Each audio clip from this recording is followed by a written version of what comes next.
Thank you, Mike. Tonight, the Tampa Police Department's receiving praise after an independent agency reviewed its handling of the manhunt for Dontae Morris. Now, the comments were glowing, but there's still 29 areas that could use improvement. Attendance reporter Melanie Michael tells us Chief Castor admits that it was scary to open themselves up for criticism, but she says it's beneficial to know that their efforts are working. No one will ever forget that fateful week in June 2010 when neighborhoods were scoured, tips were followed, and countless officers searched the streets day and night looking for Dontae Morris after police say he gunned down officers Jeff Kokab and Dave Curtis. Is that you don't know the outcome, so you have to put these procedures and processes in place immediately. And we did that within 24 hours. We had that up and running. It turns out the manhunt and investigation worked so well that it got the attention of the Justice Department. They wondered what Tampa was doing and how they were doing it. So the feds commissioned a nonprofit group to do a review of the manhunt. It does say several areas need work.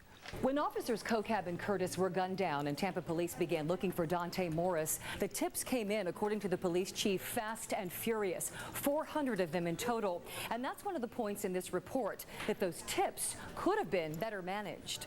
Many of those were written on pieces of paper and then handed out when they needed to be in a central system.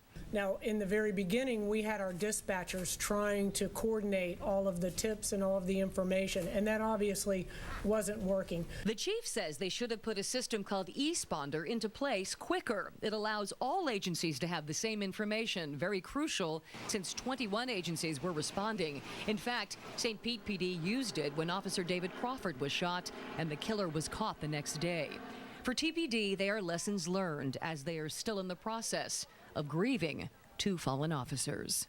Melanie Michael, 10 News. Now, the areas receiving the most praise were community policing, a unified front between agencies, and positive relationships between officers and residents. And the chief hopes that other departments will read the report and learn from it. By the way, Dontae Morris is currently awaiting trial for the deaths of officers Curtis and Kokab. Morris is also accused of murder in 3 other cases.